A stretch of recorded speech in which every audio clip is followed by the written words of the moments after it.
ஓம் வைஷ்ணவ பதனிஷ்டாய வேதாந்த பாஸ்கராய நமஹ. வேதா சாஸ்திர புராணானி பிரம்மச்சரியம் தமஸ்தபஹ யதர்த்தம் தத்விஜானீயாத் பிரம்ம வேதாந்த பாஸ்கரஹ. வேதாஹ சாஸ்திராணி புராணானி ச யத் தத்துவம் உபதிஷந்தி பிரம்மச்சரியம் தமஹ தபஸ்ச யத் பிராப்த்யர்த்தம் அனுஷ்டீயந்தே தத் பரம் பிரம்மைவ ஆத்மத்வேன ஞாதவ்யம். அத்ய தினஸ்ய விஷயः ஞானார்த்தமேவ சகலான்யபி சாதனானி. அத்ய தினாங்கः ஏப்ரல் மாசே திருத்தீய தினः.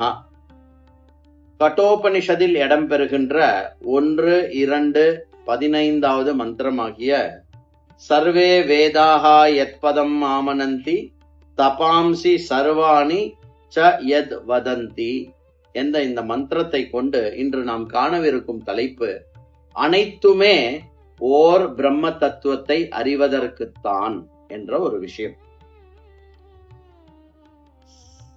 அஸ்மாகம் பாரதீய சம்ஸ்கிருதௌ அத்யாயன யோக்யாக கிரந்தாக லக்ஷஷः வித்யந்தே. ந கஷ்டிதபி தான் சர்வான் கிரந்தான் ஏகஸ்மின் ஜன்மனி பூர்ணதையா படித்தும் சமர்த்தோ பவதி. நம்மளுடைய பாரத தேசத்துல படித்து அறிய வேண்டிய கிரந்தங்கள் என்று எடுத்துக்கொண்டால் லட்சக்கணக்கானவை இருக்கின்றன. அவைகளை ஒரே ஜன்மத்தில் படித்து விட முடியும் என்பது நிச்சயமாக முடியாது. தேஷாம் சாரதயா வேதாக உபனிஷதः வேதாங்கானி மகாபாரதம் புராணானி இதிஹாசः இதி சங்கிருஹ்யந்தே. அவைகளினுடைய சாரத்தை வேதங்கள், உபனிஷது, வேத அங்கங்கள், மகாபாரதம், புராணங்கள், இதிஹாசங்களில் கொடுக்கப்பட்டிருக்கிறது. ஏதே அபி கிரந்தாக ந அல்ப சங்கியா வித்யந்தே. அப்படி கொடுக்கப்பட்டாலும் அவைகளும் குறைந்ததாக இருக்கிறதா? இல்லை, அவைகளும் நிறைய கிரந்தங்கள் இருக்கிறது.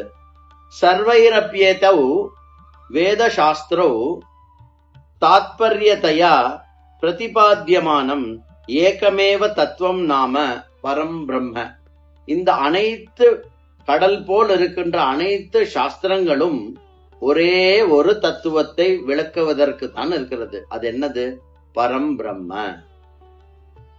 ததைவ சதாதிகானி நானாவிதானி தபாம்சி ச வித்யதே. மேலும் நூற்றுக்கணக்கான, நூற்றுக்கும் மேற்பட்ட தபஸ்கள் நமக்கு கொடுக்கப்பட்டிருக்கிறது. தானி ஷரீரிகானி வாச்சிகானி ஐந்திரியகானி மானசானி ச பவந்தி.